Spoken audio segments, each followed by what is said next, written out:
Hey everybody, welcome to the show. Around the nation right here, PYT Nation. Jeff Waldorf here with you. Got a fantastic Friday show for you guys today. It is May 4th. We all know what that is. It's Star Wars Day, man.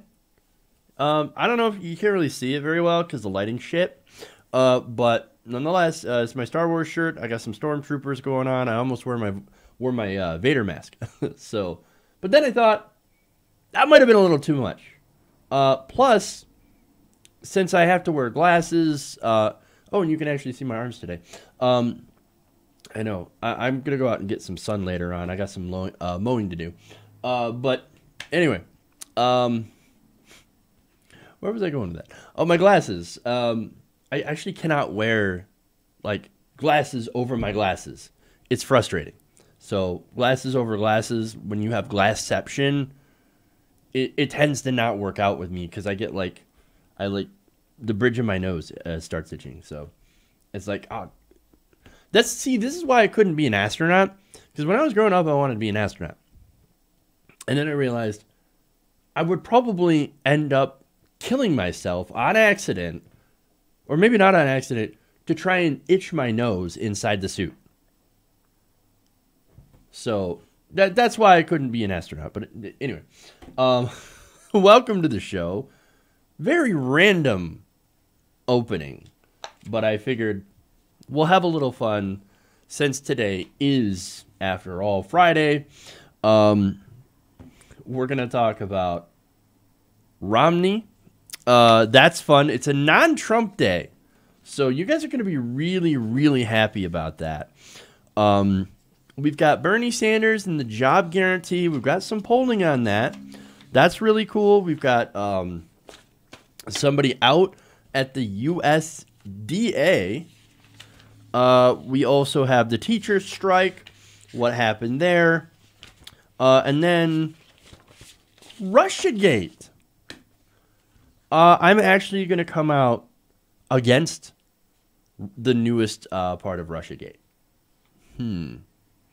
Very interesting. Okay. First, I'm seeing in the chat here a couple of things, a couple of questions, actually. Did I see the Neil Cavuto thing? I heard about it. I didn't actually see it. But I heard it was basically evidence of Fox News starting to turn against Donald Trump. I'm not entirely sure that that's completely accurate. No matter what, Donald Trump's still going to have Sean Hannity and Fox and Friends. So, but other than that, yeah, Neil Cavuto had some pretty harsh words for Donald Trump. And also, I want to, of course, wish Platypie's mother a happy birthday. So, I do birthday things. I do birthday. Just let me know when it's your birthday, because I can't even track anybody's birthday. But if I know, then yeah, I'll give you a birthday shout out. But anyway, so yes, we have a lot of stuff to talk about. We're gonna get really, really in depth with the Russiagate story. So, like I said, a lot of information on that. But before we get started, please give me a like and a share on the stream. There's a lot of people watching, 70 people watching, and we've got what? 18 likes. And then some turd to go and that disliked it. So, thanks. Appreciate it. Before the show even started, like, duh, fuck that guy. I'm sorry, but, like, I know I got hate watchers, and it's actually really, really funny. Like, I couldn't imagine, like, I don't like, for example, I don't like Sean Hannity, right? So, if I'm off and I'm not doing anything, if I'm not doing a segment that's making fun of Hannity, then I'm not going to watch the guy because he's an idiot. And I'm like, I'm not interested in wasting my time.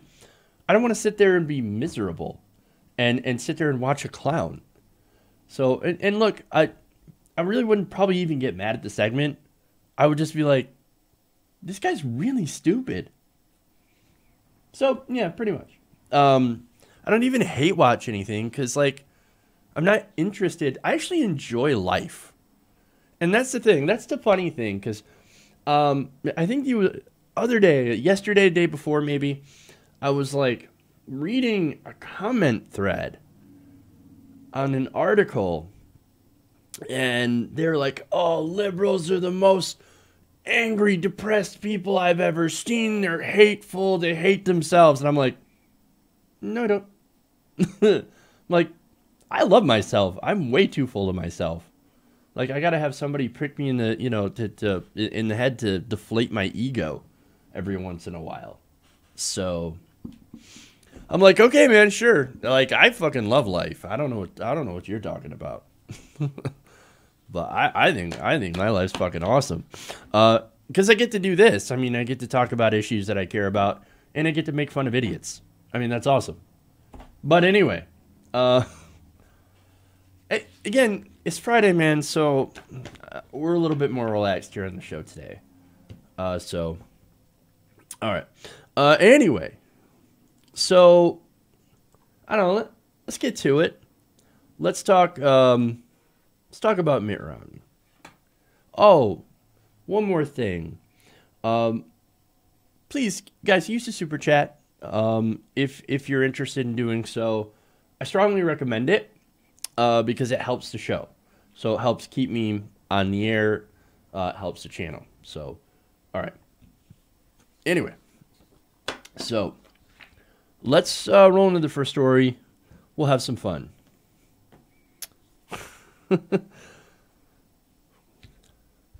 Oh, Mitt Romney. So there was a recent profile piece on Mitt Romney that was posted in the conservative Washington Examiner. Now, in it, he apparently says some interesting things. Okay, hey, look, it's Mitt Romney. We know Mitt Romney. Known him for a long time. Talked about him before on the show. And it's always fun. It's always fun to talk about Mitt. Now, what's funny about this profile is that they're now, and this shows Mitt Romney's new strategy is to go somewhat populist. Look, again, this is hilarious, and I'm going to show you why. Now, the story refers to him both as, quote, an insurgent and an outsider. Oh, well, that's interesting. Because you can't really do both of those things at the same time. But apparently, they are pushing, and Romney has been pushing, the idea that he's going to shake up the establishment from the inside. Laugh along with me. That's ridiculous.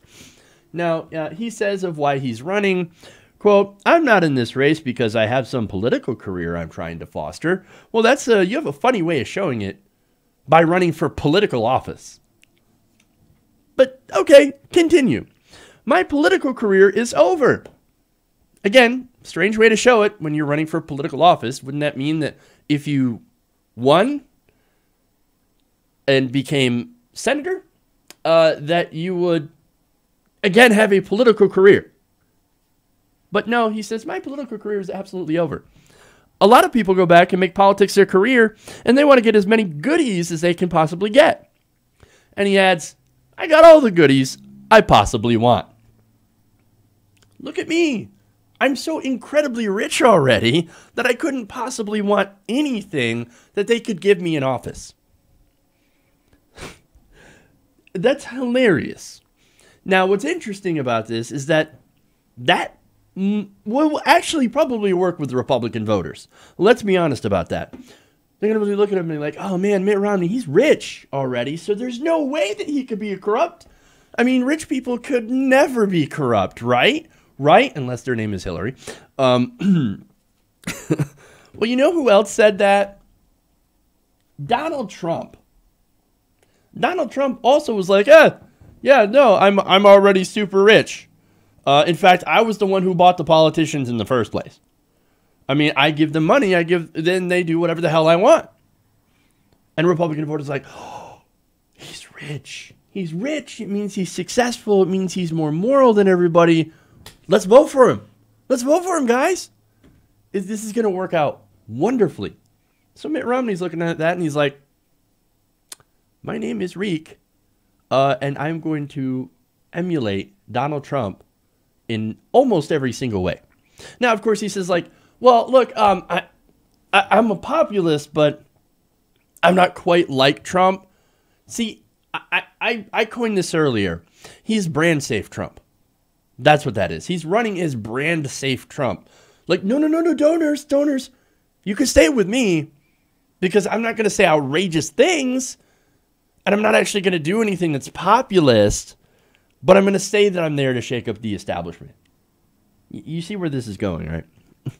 Now, it gets even more embarrassing for Romney in this piece, right? Because again, they think this is a wonderful profile of somebody who's been an insider but hasn't quite fit into both parties. Like he was moderate Mitt in Massachusetts, but then he's like conservative stalwart in Utah and all that stuff, right? Well, they think that this is genius. That like nailed it.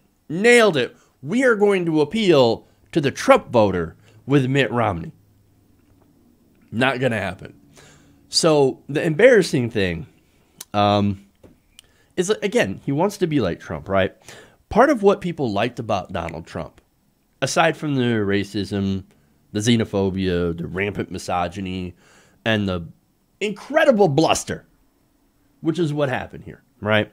The fact is that Donald Trump can talk like an average person. Or, well, really, to be honest, he talks like a below average person. In fact, Donald Trump makes everyone else in the room that is listening to him smarter.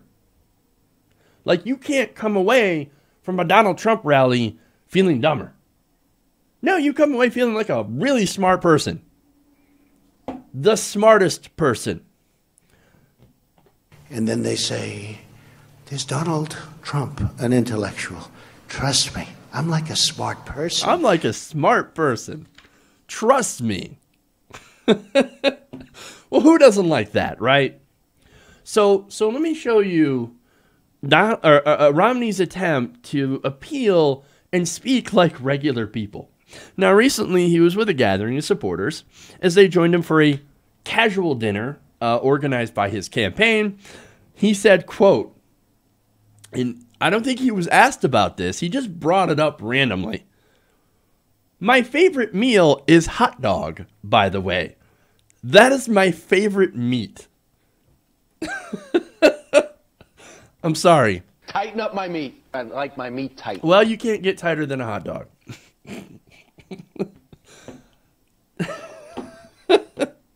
Okay. Let's continue. "My favorite meat is hot dog." Okay, wonderful. Now, what's his second favorite? His second favorite meat is hamburger. And everyone says, "Oh, don't you prefer steak?" It's like, I know steaks are great, but I like hot dog best. And I like hamburger next best. I like hot dog best. So that, those are not sentences spoken by human beings. And by the way, I'm not even sure if hot dog is a meat. It's like pig anus or something like that, wrapped in an intestine shell. So meat, that's questionable. So nonetheless, Romney is like hot dog, favorite meat. Better than steak, and then hamburger is also good. Oh my God. I'm thinking that Mitt Romney's populism operating system has a few bugs in it.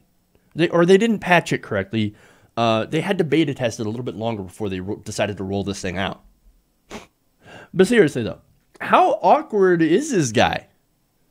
Super, super, super awkward. Like, I can almost guarantee that Mitt Romney has eaten probably a total of 3 hot dogs his entire life. And I can also guarantee that he ate those hot dogs with a knife and fork.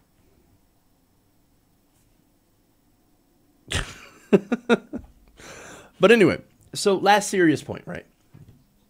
Now, the Republican Party, and this shows that there are people inside the Republican Party that are embracing a form of populism now in their campaigns. This isn't necessarily new.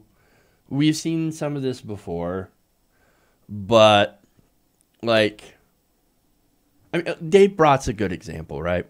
Speaking of food-flavored names, Brat's. So Dave Brat ran on against the banks. So he ran against the banks, and he ended up winning his seat. He ended up deposing Eric Cantor, which was an incredibly powerful Republican. So, like, no, I'm going to run against the banks. I know that everybody hates the banks, so I'm going to run against that. And guess what? That is a form of populism, because again, the banks are incredibly unpopular, and the big financial institutions that ripped us off after the Great Recession. So, in a way, Republicans have been testing different forms of populism. That doesn't mean that they're actually doing popular things. It just means that their rhetoric is, in some forms, going towards some sort of populism. So, and look, you can say that about Donald Trump as well and his faux populism. Oh, yeah, a TPP, not very popular. A bad trade deal is not very popular. Well, guess what? I'm against bad trade deals. Okay, hey, look, that's one of the ways that they tried to do populism. So, now look, there are some Democrats that are also trying to embrace populism, less embarrassingly so. But really, the overall point that I bring this up for is because it tends to show you where we're starting to go as a country going into 2018 and 2020. So, guys, ladies and gentlemen, people that are watching the show, I would expect to see more rich people now try to act more like normal people and fail spectacularly. So, just a heads up. Okay.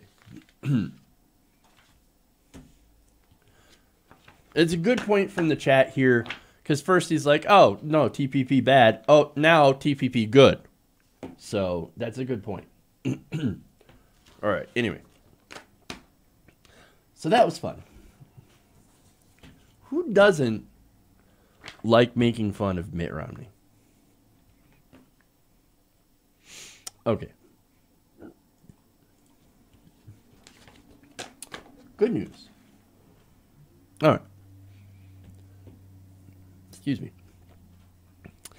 Now, recently, Senator Bernie Sanders introduced some new legislation that would guarantee a job to anybody who wants one. That's a job guarantee, right?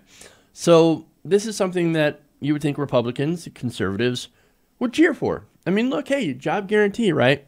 Everybody who's able can go out there and experience what they call the dignity of work. And you would think that this would be incredibly popular among Republicans. Well, surprisingly, it is popular. And not among the politicians, but it's actually really popular among the people. In a new Rasmussen poll, which of course Rasmussen leans to the right, 46% of Americans polled favored a program, a federal job guarantee program. Now, according to the Washington Post, such a program would look like this. Sanders' job guarantee would fund hundreds of projects throughout the United States, aimed at addressing priorities such as infrastructure, caregiving, the environment, education, and other goals. So this would be a federally funded job. So, like, say you can't find a good job in the private sector, you could go and get a public sector job in, as I said before, healthcare, infrastructure, the environment, education.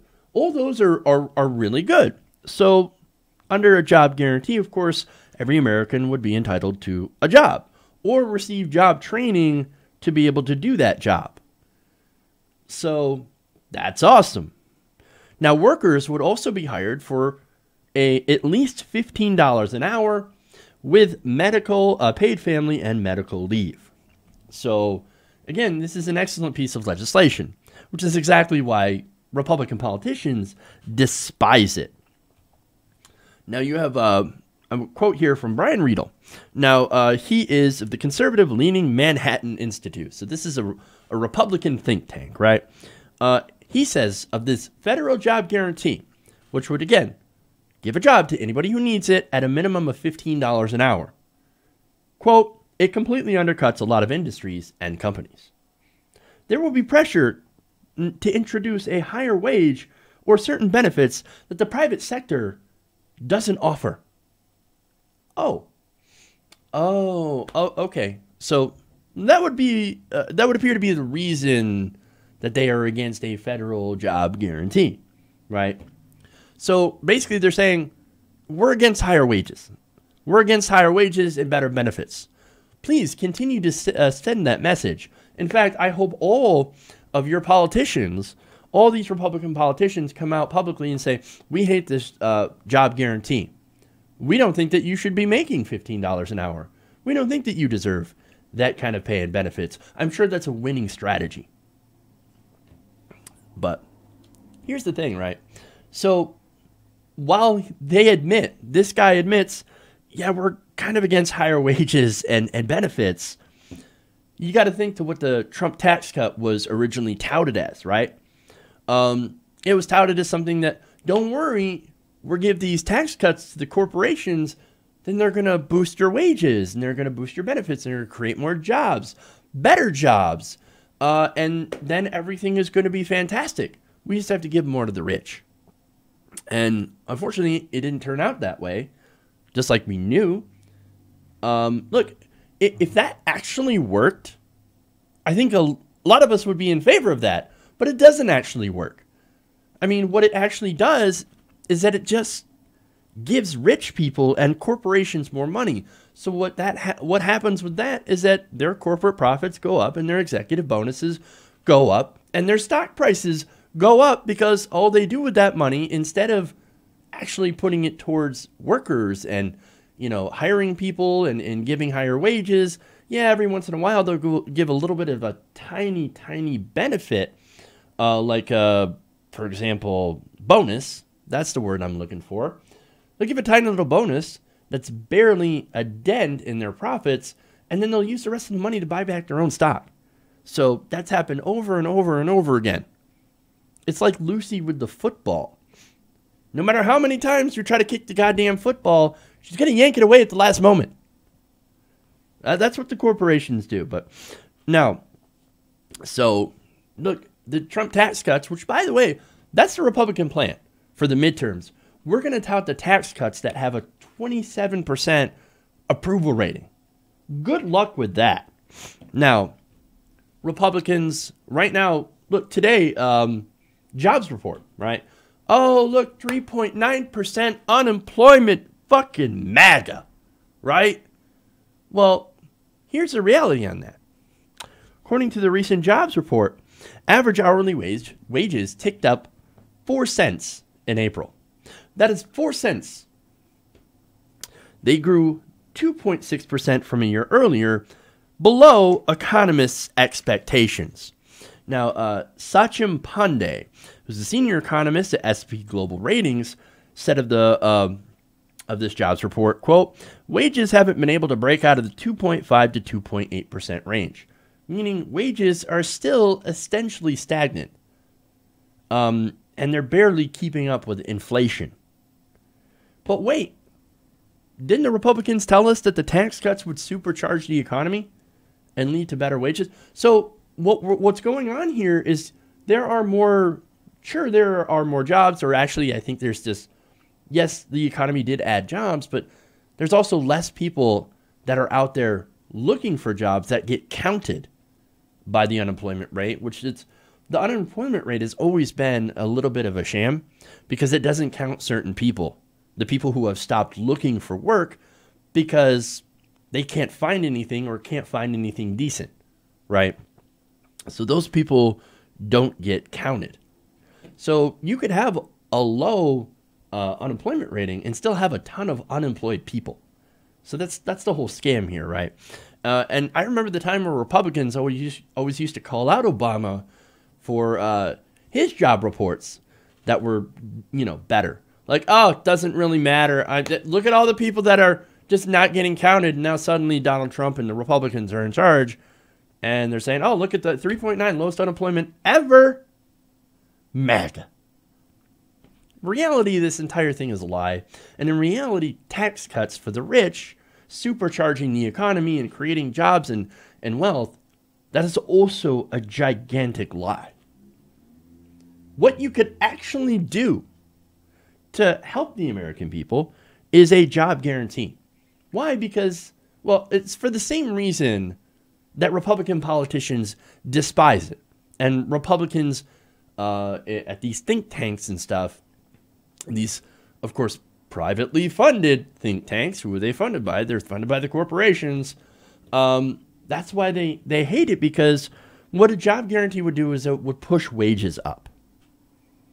So now these businesses, these jobs, and we're talking about, you know, the big corporations and things like that, they now have to compete for workers, I should say, against the government that pays you $15 an hour, a living wage. So look, if you're in the private sector and you're making $7.25 an hour, and we have a job guarantee for $15 an hour, what do you think they're going to take? They're going to be like, no, fuck this minimum wage shit. I'm going to go over here where we actually have a decent wage and some benefits. Hell yeah. So that's what these Republicans are bitching about. They're like, well, we're going to lose all our workers because we don't feel like paying our employees. So, and how are we going to make money if, you know, if we have to compete with the government for a living wage? So, and by the way, these Republican politicians are also saying, what about our donors? Our donors aren't going to make money either, so we're going to get less in campaign bribes. Well, we can't have that. So, look, that's why Republicans will never pass this job guarantee, despite nearly half of all Americans saying, hey, you know what? Turns out that's not a bad idea. But it is because we live in an oligarchy. It is because we no longer have any sort of political power. I mean, the needs of regular people, the desires of regular people don't have a statistical impact on what policy gets made in Washington. And unfortunately, that's a fact. We live in an oligarchy, and we have corporate control of our politics. Now, we're fighting to get the money out of politics, but it is a long fight. So, but anyway, as I said, Republicans, they hate this, but some Democrats actually do like it. So this idea is actually becoming more popular among Democratic politicians, but it has a lot to go, right? So it's only a couple of Democratic politicians that have thrown in on this. But really, I would like to see a federal job guarantee get put into an official platform. That's what I'm aiming for. But as I said, Republicans, they despise it. And it's funny how the people that are like, you need to get a job, you need to experience the dignity of work and get off your welfare, hate the idea of the government saying, hey, you know what? You should work. We're going to offer you a job, and it's going to be a competitive job with a competitive wage. Here you go.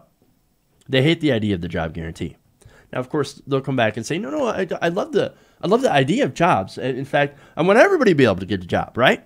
But we just don't like the idea of government jobs. We hate government jobs. And you know why we hate the government job guarantee is because it's just going to cost too much, right? And we just can't afford to put money into this to make sure that everybody can get a job. That's bullshit. Yeah, actually, we can afford to do that. First off, we spend so much on the military anyway. I mean, most of our resources goes into perpetuating the military-industrial complex. So maybe if we're to pull back on that, that would free up some resources. It would actually free up a lot of resources. But at the same time, look, as long as we have the resources and the people, we can go out there and we can guarantee everyone a job under this program. And a result of that will end up boosting wages and in turn boost tax revenue. And not only that, but it would also reduce welfare spending on people who end up being unemployed. Because look, a lot of people that go on unemployment, it's usually for a short period of time when they're transitioning between different jobs. There aren't people out there, at least not a majority of people, that sit on welfare and that sit on unemployment insurance, for example, for a very, very long time. No, they're out there. They're trying to get jobs. People on food stamps, for example, I think the average person stays on food stamps for less than a year. And then they go on to find a job and get themselves off of this government assistance. So you have a job guarantee. Those people would no longer end up having to collect welfare and food stamps. And conservatives, you wouldn't have a right to bitch because they're working. They have a job. A job is a job is a job, right? And they're out there, they're working, and they're getting paid. Yes, it is through a government check, but they're working for it. So what's the problem? What's the problem, Republicans? And there's a lot of Republican voters who think, you know what? That's not a bad idea. That's a good point. So, yeah, we're in favor of a federal job guarantee. Great. But see, the problem is that big business, they do better when there is no competition for workers, when they don't have to raise their wages, when they don't have to offer benefits in order to attract workers. They want to keep wages low. And so when you have a big pool of unemployed people that are willing to come in and work for these lower wages, that's good for them. That is advantageous to them because they can make more money. That helps them on their bottom line. So, and again, that's why they hate this program. But again, the American people, as I've shown you, are warming up to this idea. And again, remember, Rasmussen is a conservative polling agency. So I wouldn't be surprised if there were more polls conducted that show a larger amount of support for a federal job guarantee. So this is an idea that I think is definitely doable as long as we have the political will to do so.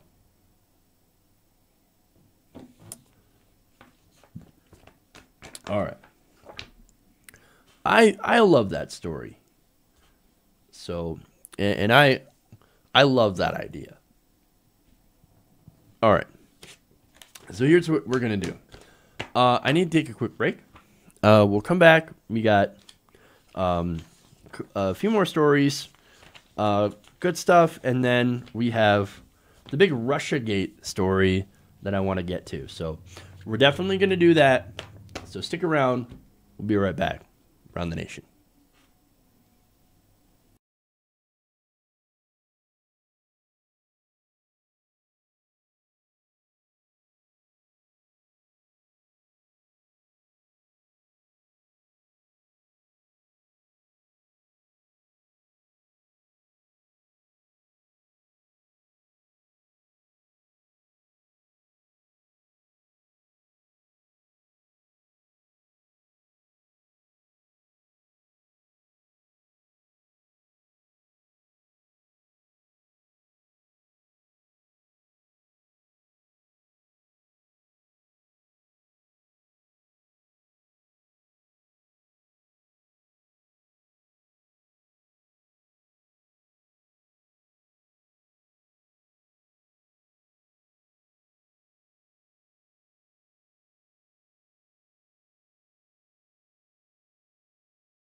All right, everybody, welcome back to the show. Around the Nation right here, TYT Nation. If you haven't already, please give us a like and a share. That helps us out greatly. A lot of people watching, not a lot of likes. So, like, hey, thumbs up, man. All right. I have a super chat to read, a very generous one from Coffee Crow. He or she, I'm not entirely sure, says, a business I work in gives winter and summer bonuses and paid leave, and health insurance, including dental for kids. This is from a tiny 15-person business. These corporations can definitely afford to take care of employees. Absolutely. You're absolutely, and thank you, by the way. Yes, they absolutely can. There is no reason. Look, they're gigantic multinational corporations. By the way, these corporations, these giant businesses, don't really need to hire more employees. And that's the thing, too. So the argument that we need to give these giant corporations more giant tax cuts is ridiculous, because they don't do most of the hiring. Most of the hiring is actually done by small businesses. These big businesses already have all the staff and have already expanded to the point of where they don't really need to expand all that much more. So, again, the argument that they need more tax cuts so they can hire more people, no. They could definitely raise wages, but they decide, no, we're not going to do that either, and we're not going to give more generous benefits. So, anyway, it's frustrating to me because these companies do have so money, they've got so much resources, and what do they do with it is they just enrich your shareholders. All right, Platypi says, I've just decided I want to get free fruit and vegetables to Australian school students. Well, that's good. That's excellent, actually. It's super, super nice. That will help them a lot. So I definitely, I think that endeavor is a worthy one. So that's really cool to see you do something like that. But anyway, and thank you for using the super chat as well. It helps the show. So I appreciate it from both of you guys. Mail. Okay. Dude. Gotcha. Can't really tell from handles sometimes. But anyway. So let's get back into the rest of the stories here. Just a quick one about another withdrawal from the Trump administration. Okay.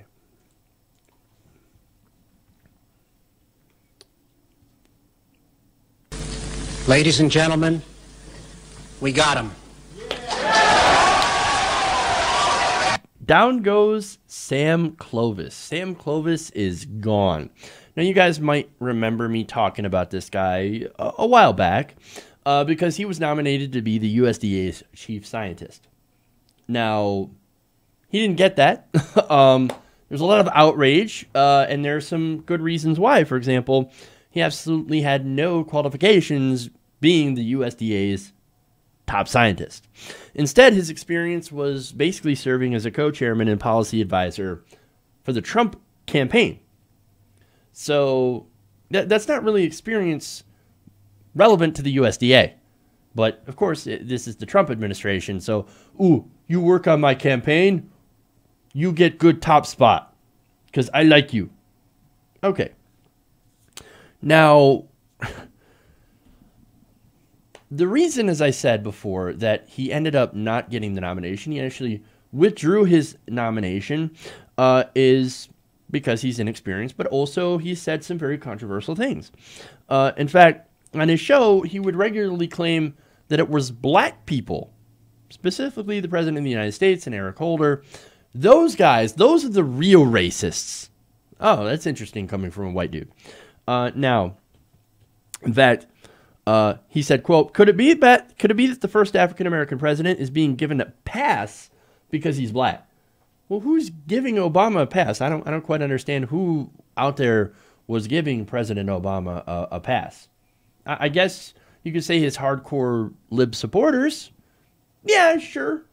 Progressives certainly were not, as a lot of progressive outlets would constantly challenge him on drone strikes and, of course, dealing with the right wing and putting Social Security, for example, on the table during budget negotiations. But no, it turns out that everybody was just giving President Obama a pass because he's black. Because he's black. And he says, quote, "How incredibly racist is that?" Strange. The logical conclusion is that because he is black, he cannot help himself. This kind of thinking is the absolute worst. I'm not a racist. It's those minorities. I can't believe how racist they are, guys.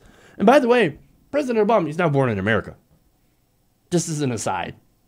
Yeah, he's also a birther. So, look, those beliefs are odious and reprehensible. But when it comes to policy, it's actually worse. Because he refuses the evidence that proves of the existence of climate change. He's like, evidence? I don't see any evidence. No, all that stuff, that's fake news. Doesn't actually exist. And he even has problems with the phrase climate change itself. In fact, back in 2013, he was talking to another right-wing radio host and said that progressives believe that they can create the ideal climate for everyone all over the earth. Really? Well, let me get to the quote here, because it's about as bonkers as it sounds. Quote, "What we have to examine is how language changes. And when you start to go away from global warming to climate change, this goes right into the heart of progressive thinking. Because what it says, or what the implication is that somehow the progressives are going to figure out a way to create the ideal climate in all regions of the earth." And so, how nonsensical is that? If you follow that logic to its logical conclusion, which is really hilarious for him to talk about logic, that's the conclusion in which you arrive, is that there is some perfect weather or some perfect climate that we will have for everyone. Everyone will thrive. What? Look, you know what that is it's a really nice straw man that he sets up and he knocks it down. But see, that's not the reality of it. I know, it's surprising, right? There's no progressive out there that right now believes that we can figure out a way to create the ideal climate all over the earth. Whatever that even is. Whatever that even means, right? But hey, look, that would be interesting, but that's not what climate change means. That's not the reason that it was changed to climate change. It's because global warming was not testing well, was not polling well. And here's what progressives actually want to do, right? Or what we think we want to do, right? We want to protect the environment from the changing climate. And look, I know Republicans, conservatives, climate changes all the time. Climate changes over time, over long periods of geologic time. But see, the problem is, with all the carbon that's being put in the atmosphere at this moment, and not only that, but you also have methane that gets put in the atmosphere as well, is that the world, the climate is changing more rapidly than the species on Earth, animals and plants, and even to an extent human beings, will be able to adapt to it. Okay? So, yes, the world is getting warmer. The globe is getting warmer, and a lot of that CO2, by the way, and it could be a lot worse, that CO2 is being absorbed by the oceans. Well, once the oceans sort of run out of the ability to absorb carbon, then it's all going to go in the atmosphere. That's going to exacerbate what we've already put into the atmosphere and make climate change worse and increase the temperature of the Earth even more. And when you have such rapid change, there are species that cannot adapt. And so the species that humans depend on, because we might be able to adapt with our air conditioning and things like that, but not all the things that we depend on to survive will be able to survive, and that will be disastrous for human beings. Not to mention the animals, of course, and the plants. So that's why we got to get a handle on climate change. And progressives believe that maybe if we do some steps like reduce carbon emissions and transfer over to a green energy economy that doesn't release all these doesn't burn all these fossil fuels and release all this carbon and methane into the atmosphere, then we can stem the worst of global warming of climate change, and we can slow down the rate that the climate is changing and give these animals, plants, and etc. time to be able to adapt. And therefore save all these or most of these species from extinction. And in so doing, serve ourselves. If that makes sense. So, but nonetheless, right? That's what progressives believe. But Clovis believes like, no, progressives just want to make an ideal. They believe they're so arrogant to believe that they can create an ideal climate in every spot on Earth. Again, wonderful straw man. And actually, it'd be super cool if we could figure out a way to do that. But that's not reality, right? But nonetheless, that's what Clovis believes. And thankfully, he's no longer going to be able to occupy a government position. He's actually he's going to go back to Iowa and do whatever. And that's a wonderful thing, right? So, look, at the end of the day, Clovis and people like him, it's not that they're just ignorant and hateful, which obviously from the examples that I've given you is fairly clear. But also thanks to those beliefs and what he would do based on those beliefs, policy-wise, people like that have no business running or being in charge of or even having any position of power inside a government agency. And so, thankfully, Clovis does not. Okay. Okay. Moving on. So we've had another bit of a victory for teachers, this time in Arizona. Now, the New York Times is reporting that yesterday, Arizona Governor Doug Ducey, no relation to Steve Ducey, signed a budget bill that he said would provide teachers with the 20% raises that they had demanded, in addition to new funds for classrooms. Now, in response, the organizers of these walkouts that have been happening for the last week have decided, you know what, okay, good enough, let's return back to school. So, okay, hey, look, looks like there's a little bit of a victory, but there are, of course, details that need to be addressed. For one, how do they plan to fund these raises? Now, in Arizona, as in Oklahoma, legislators have refused requests to raise taxes on the rich. Oh, no. So I reported on that. I was like, they're not going to raise taxes on the rich. They're going to actually, well, where are they going to get the money? Well, of course, they're going to get it from regular taxpayers. In Arizona, same thing.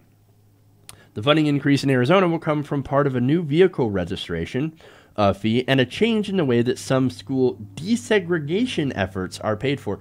We are still talking about 2018 school desegregation. They still haven't completely done that or something in Arizona. It's insanity.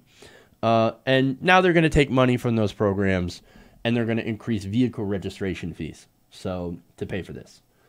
Again, look, I think we need to raise the wages of teachers and we need to increase funding in the classroom, but we don't need to take it from regular people and important desegregation programs. So, now, I would have loved to have seen the rich pay for it. Not because I want to punish the rich, not because I hate the rich, it's because they need to pay their fair share. Nonetheless, still overall good for education in general, even if I don't like the way that they're funding it. Now, the leaders for the walkout themselves, however, they also feel the same way and haven't given up on the idea of increasing taxes on the rich. In fact, they have shifted their focus to support a ballot initiative to raise income taxes on individuals with income over $250,000 and couples with income over $500,000. So, there are the details on that. Now, we have more details on the supposed 20%. Turns out they didn't even get that much. Joe Thomas, president of the Arizona Education Association, said that despite Mr. Ducey's claim of a 20% teacher raise, the union's calculations showed the new budget guaranteeing funding for less than 10% raise. The bill restores only about a quarter of $1.1 billion in annual education cuts since the last recession. Mr. Thomas said, and does not guarantee raises for school support staff. So there's some good and there's a lot of bad here too, right? Yes, there's a little bit of a raise. It's not as much as they're actually publicly touting, and you have some money going to the classrooms. But Unfortunately, what they're doing is they're taking it from regular taxpayers, and there are people that are left out of these raises as well. Still, nonetheless, there is something, right, for their strikes. And look, this is a completely red state, Arizona. And the lesson here that should be taken, while this is not a perfect solution, while this is not a fantastic solution, it's not even a great solution, it's kind of good. It does show you that if you take action, you'll get something. And something is arguably better than nothing. And look, Arizona, as I said before, since they do have a Republican legislature, they have for years cut taxes, and especially on the rich, and cut funding towards education.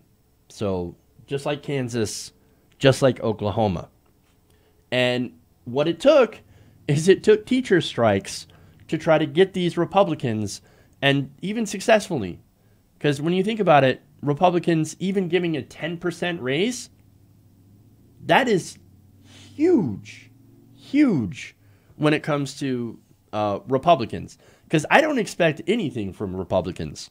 And so even when they do the slightest thing, I'm surprised. I'm actually surprised and a little bit encouraged. But look, the reason that they got what they got is because they were willing to stand up and say, you know what? No, we're not going to accept more cuts. We're not going to accept this. We're actually going to call for increases. And so it just shows the power of labor to be able to extract some concessions from Republicans. Now, that is people power, and it's a good example of it. Now, hopefully, this will lead to an even more engaged electorate, and will lead to even more demonstrations, which will hopefully lead to actual more meaningful reforms, not just in one state, but in other states as well, and all over the country, so that we can finally fund education and fund teacher salaries to the level of which they actually deserve. Okay.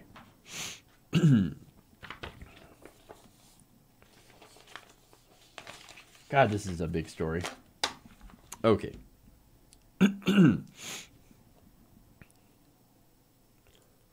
Strap in, guys. This is going to be a long one. Okay.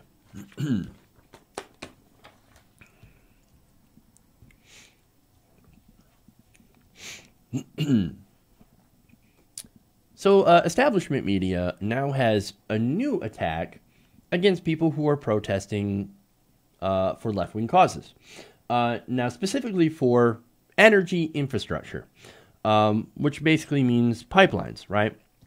Now, this newest piece against the left is in McClatchy, who not only attacks RT during this segment, but also goes on to smear Tim Canova, who's a progressive, and the protests against natural gas pipelines.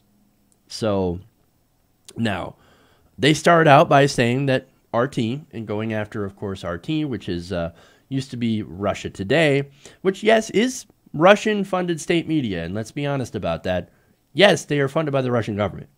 Nonetheless, they say that RT was there in Florida during a pipeline protest to provide global news coverage of one of 5, in their words, not RT's words, but this is McClatchy's words, unremarkable rallies across Florida.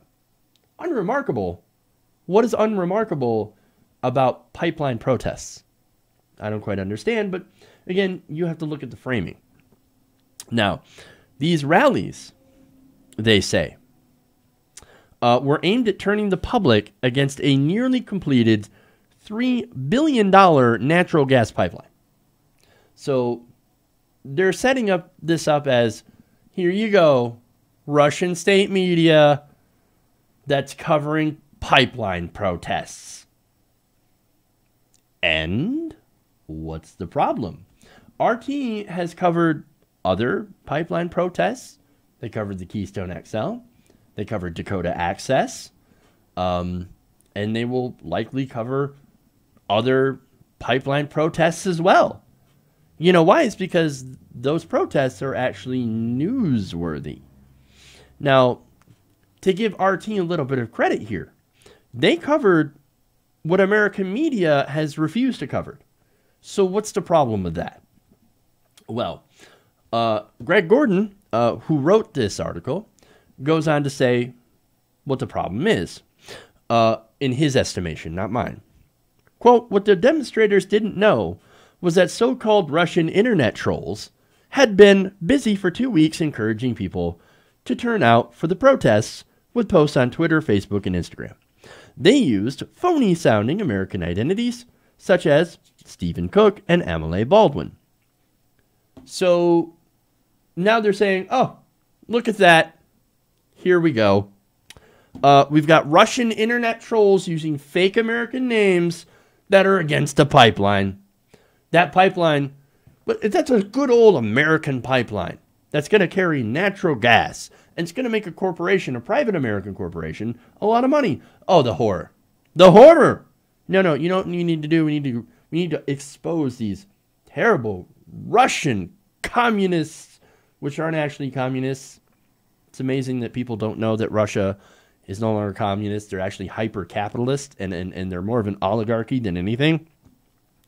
But anyway, so, we need to expose these pipeline protesters for being useful Russian tools, or perhaps even Russian agents. Now Gordon continues. Russia's hidden hand in the Florida pipeline protests was extensive. According to sources familiar with the operations, at least 8 Russian accounts, 8, most tied to the troll farm known as the Internet Research Agency, sent at least 16 social media messages excoriating the Sabal Trail pipeline or retweeting messages from one of its most prominent opponents, a frequent guest on RT. Oh my God. So a guest that goes on RT and talks about how bad the pipeline is now getting retweeted by Russian bots when he talks about how bad the pipeline is. That's your evidence, man. That's your big thing. Wow. Now, the tweets were sent to a total of more than 40,000 followers, as well as anyone who might have saw them via hashtags. So look, that specific example of just as a ball type pipeline, and of course they've got another example of other social media, right? Which they sent thousands of social media messages, right? So they want to say that, oh, this reach, this is huge. This is huge. This is a big deal. Look at how these Russian bots are influencing America. And really, the whole point is from them is look at how divisive, how they're dividing Americans. But wait a minute, you can't really exploit a division in America if we weren't already divided over these issues. So I'm just saying. But look, I would actually be more impressed if it reached more people. And actually, I would want those messages to reach more people, because more pipelines are actually bad news. Pipelines leak, and they also, when they're fully functional, they carry this natural gas or oil, or in the case of Dakota Access, tar sands, or Dakota Access Keystone, that tar sands oil, which ends up adding a lot of carbon into the atmosphere. And at a time where climate change continues to get worse, and basically the window that we can avoid the worst parts of climate change continues to close. So we're going way past that 2 degrees Celsius mark that we should be aiming for. We're going way past that, and that's, again, that is not good news for the planet, or specifically for us on the planet. No. Here's where we get to the point of this article. This is the reason that they wrote it. Quote, the social media propaganda was part of a broad Kremlin campaign to disrupt the booming American energy industry, which seemingly overnight has emerged as a threat to Russia's global dominance, U.S. authorities say. So this is stenography. So this guy, Greg Gordon, writing from McClatchy, goes to the government and says, okay, look, we got these pipeline protests. And the government says, Russia. It's the Russians. All they're trying to do is they're trying to shut down our booming energy agencies, our booming energy industries. Sorry. Because they're challenging Russia, and we have to beat Russia so our American corporations can make more profit. So here's the framing. If you're not for American pipelines, if you're not for fossil fuels, then you're a Russian agent. You are with the Russians, or you are being a useful idiot and a tool for Russian interests. Huh. Now, look, does Russia have a vested interest in becoming a fossil fuel exporter? Yeah. Just like most countries that have large fossil fuel reserves, you want to become an exporter, you want to go and sell it, right? Because that makes you money, and that makes American corporations money, and it also makes Russian corporations money. And look, maybe instead of doing that, right, maybe we should or maybe we should actually invest in alternative energy. Because at the end of the day, climate change doesn't care if you're a Russian or not. But this is a great example of the neo-McCarthyism going on that has been going on since the 2016 election was over. Now, if you think that if you thought that Hillary well, okay, let me start over on that one. If Trump hadn't won, do you think we'd be having this conversation about Russian trolls? Absolutely not. You're kidding me. So the only reason that we're having this conversation is because the Democrats, by and large, even though there's truth to it, to the Russia narrative, at least I believe so, they want to blame the loss, completely on Russia. So, look, I don't believe the Russians are at fault for losing Hillary Clinton in the election, and I've talked about that before. But what's going on here is that there's a couple of things. First, the corporate establishment is attempting to try or to tie left-wing causes to Russia. So by doing so, of course, they ignore the majority of grassroots support for those left-wing causes. Because it turns out we're actually a progressive country. On issue after issue, you can go down and you can see how we are progressive as a nation. Now, as I said before, I do believe that Russia did try to influence our election. You guys know that. A lot of you disagree with me, and that's fine. I think they tried to do it with bots and trolls and dank memes, which I don't think were very effective. But see, that's why I'm not worried about it as much. What I am worried about is the reaction from the establishment. And what they're doing is that they're using this to smear the entire progressive movement. And as a result, of course, a couple things do happen. The media, which is the establishment and despises the left, the actual left, is going to write off major protests going on as Russian-backed. So, look, when it came to, for example, Standing Rock, mainstream media mostly ignored it. Now, going forward, if there is another moment like that, if there is another massive protest against a pipeline, then the media, mainstream media, is going to go, you know what? Here's Russia. It's the Russians. They're Russian-backed. And then Joanne Reed is going to be all over it. Oh, look at how the Russians are opposing this pipeline. They're going after American energy independence. How dare they? How dare they? That's one of the things, right?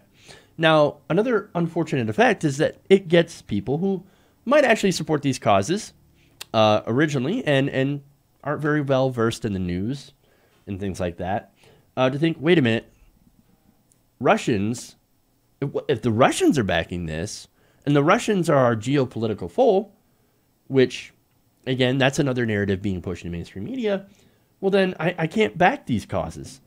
So I guess I will support the establishment instead, or not support anyone. So, and not only that, there's another thing that would happen, and that's smearing progressive leaders, smearing progressive activists, and people who are running for office. Now, case in point, Tim Canova, right? Now, Gordon mentions that Canova, who is, quote, an outspoken activist who was making a second run for Congress in Broward County, has appeared on Russian television networks at least 18 times, including the December 29, 2016 Miami protest against the pipeline. So, again, here we go. Tim Canova, Russian state TV.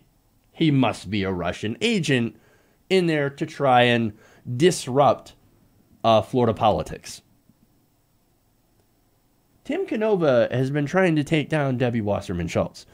You know, the absolutely disgraced former head of the DNC, who, if you guys remember, put her thumb, finger, hand, entire body on the scale for Hillary Clinton during the election and got fired for it. That Debbie Wasserman Schultz. So Tim Canova originally ran as a Democrat. The Democratic establishment despises him, and now in this run, he's running as an independent. And of course, establishment Democrats are like, oh, you can't do that. You can't run as an independent. Why aren't you a Democrat? And then when you're a Democrat, why are you running as a Democrat, not as an independent? You can't win with these people. And now, of course, the narrative is going to be, well, he was on RT. He must be a Russian agent. In fact, they quoted Canova in a phone interview talking about this. Since, of course, they've been making these accusations now, Canova said, quote, the protesters never welcomed or tried to get foreign powers to spread the word for us. And he also stressed that most of his appearances on RT and Sputnik, which is another state-backed Russian network, came on shows hosted by real journalists. And he's got that in quotation marks, such as former CNN talk show host Larry King. So, and look, Ed Schultz, who is also on RT as well. So these are the kinds of people that Tim Canova would talk to. These are respected figures who actually do journalism. But now you have establishment Democrats that are like, well, if you're on RT, you must be some sort of Russian agent. It's insane. Now, they also quoted Canova as saying, should I reject interviews on RT or on Fox News, for example, because some people don't like the messenger? I will say yes to just about anyone who asks me to appear. And that's what you're supposed to do. And look, again, ironically, despite being a part of Russia's network, RT has done better journalism on America than American media. And that, of course, is a good example of how our media is absolutely failing. But the smear against Canova continues. Now, they said somewhat ironically, this is back to Gordon, writing, Canova is running as an independent in a second bid to unseat Debbie Wasserman Schultz.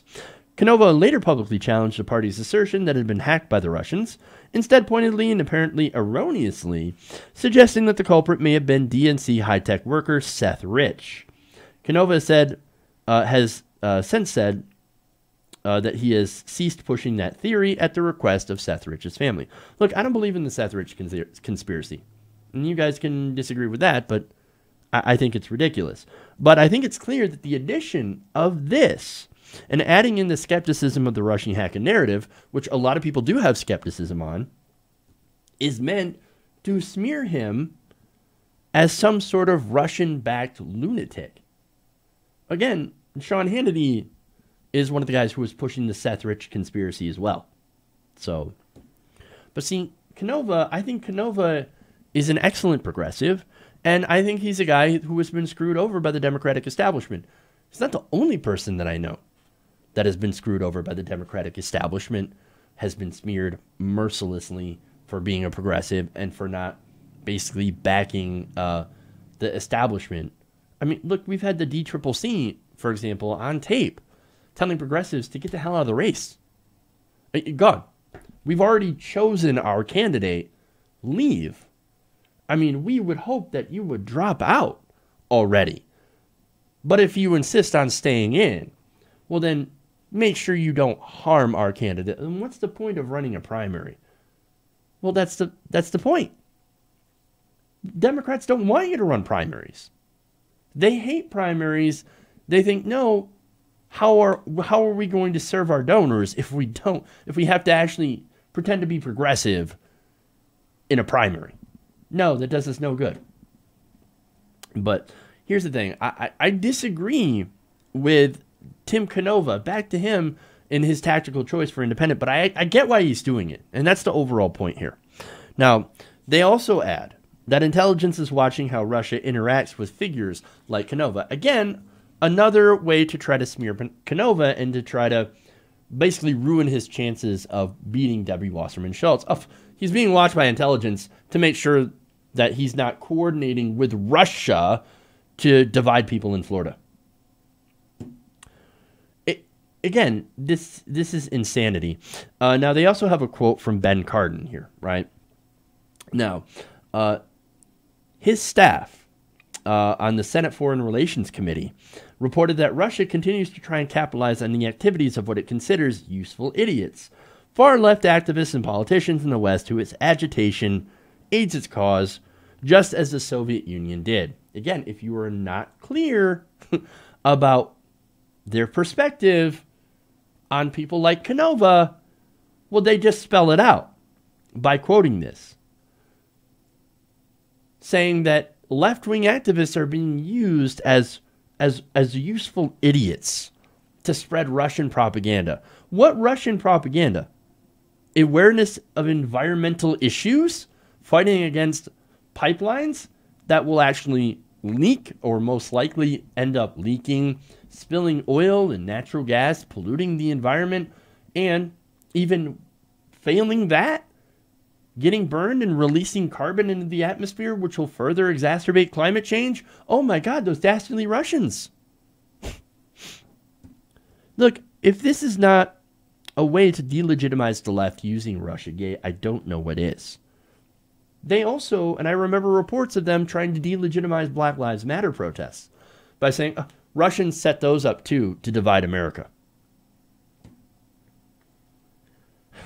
Now, ironically, they write that, quote, while the Russian cyber operatives allegedly tricked several U.S. political activists into hosting election-related protests favoring Donald Trump's presidential campaign, the activists said trolls didn't instigate the Sabal Trail rallies. No kidding.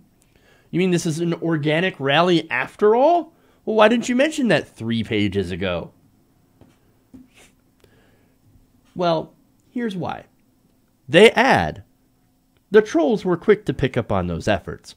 By mid-December, they were retweeting Canova and other protesters with automated messages known as bots, beckoning followers to attend the rallies on the 29th. They also promoted other Sabal Trail protests in early of 2017. So, the protests were already set up, they were organic, but because those Russian trolls went in there and started retweeting, well, that makes the people who organized the event and participate in the event useful Russian idiots, according to this. At least that's the way that I'm reading this. So, now this got people who were actually, that are activists, that are against these pipelines, to have to defend themselves. In fact, this is Tampa activist Anita Stewart. She's a one-time Air Force intelligence officer, and she said that she initiated the social media networks for Sabal Trail protesters and had created a Facebook page that had built a following of 10,000 people strong. Now, she said, quote, people could just not post on it. Their post had to be approved because we had so many crazy people posting stuff all the time. As for Russian bot accounts, I'm not saying that didn't happen. Well, nobody's saying that didn't happen. Again, earlier, I said that Russia did try to influence the election and did try to influence Americans with social media, bots and bullshit, right? Dank memes. Nonetheless, did that have that much of an impact? I don't believe so. And does anybody who gets retweeted by a Russian bot or Russian troll account become a spreader of Russian propaganda? You've got to be kidding me if you believe that. But she says, quote, there were a lot of accounts that would come on the Facebook group that didn't have a real name. You can tell the names are fake. They don't have an address. We try to be very careful and not allow membership of those types of accounts. So what's funny is that from the perspective of the article, in trying to remain neutral while smearing these groups, this article points out that these very groups who are accused to be Russian, useful idiots and groups infected by Russians, well, they were very careful in who they admitted to those groups to make sure that none of these bots or troll accounts actually became part of that group. Now, I'm not saying Russian bots and trolls didn't try to do this. As I said before, they did. The problem here is that our media is essentially trying to conflate the two things. That the Russians who are using the left to, again, what? Push alternative energy? Well, that would be fantastic. How is that a bad thing? But then Russia, they say, will have an advantage over America in fossil fuels. So, you know what we need to do? Instead of caring about that, is maybe if we have alternative energy, we can generate all the energy that we need here without destroying the environment. Oh, but that's not good for our corporations. That's terrible for our corporations, and we can't have that. So you see their perspective is from pro-American corporation and businesses, right? This article is as close to pro-corporate propaganda and fear-mongering disguised as journalism as you can get. The whole point is, don't trust the left. They're being used by the Russians. Fossil fuels and pipelines are amazing and awesome, so don't protest because you're a Russian idiot. So, now look, there are a lot of those on the left who are concerned about the Russiagate narrative. That includes Kyle Kalinske, Ron Placone, Caitlin Johnstone, Mike Figueredo, many, many others. You know why they're concerned? Because of this. This is why they're concerned. The Russian narrative has been weaponized against the left. Now, whether you believe, as I do, that Russia tried to influence the 2016 election, and will try again, the fact is, it's the establishment's, that this is the establishment's plan to try and stop progressive victories in 2018 and 2020 by painting all progressive groups as useful Russian idiots and people who are spread pro-Russian propaganda. And if that does not worry you, then maybe it should. Okay. That was, again, it's frustrating to see this.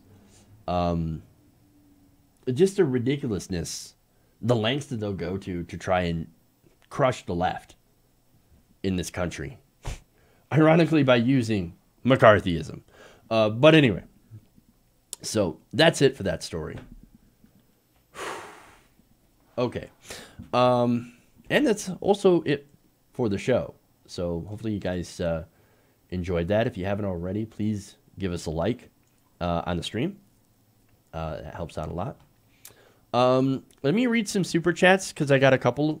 Kimberly Buckley says, just want to say happy Friday. Well, happy Friday, Kimberly. And may the 4th be with you.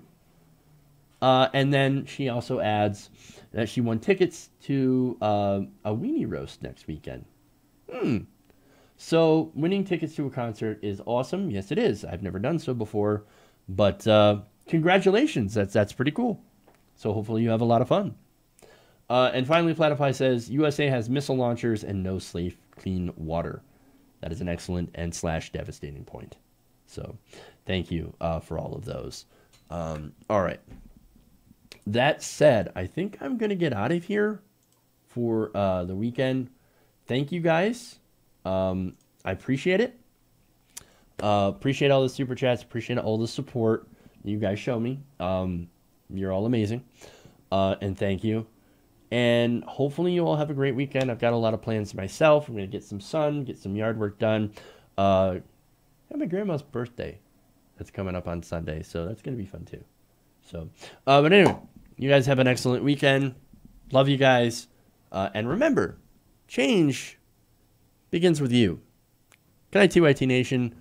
We'll see you all on Monday.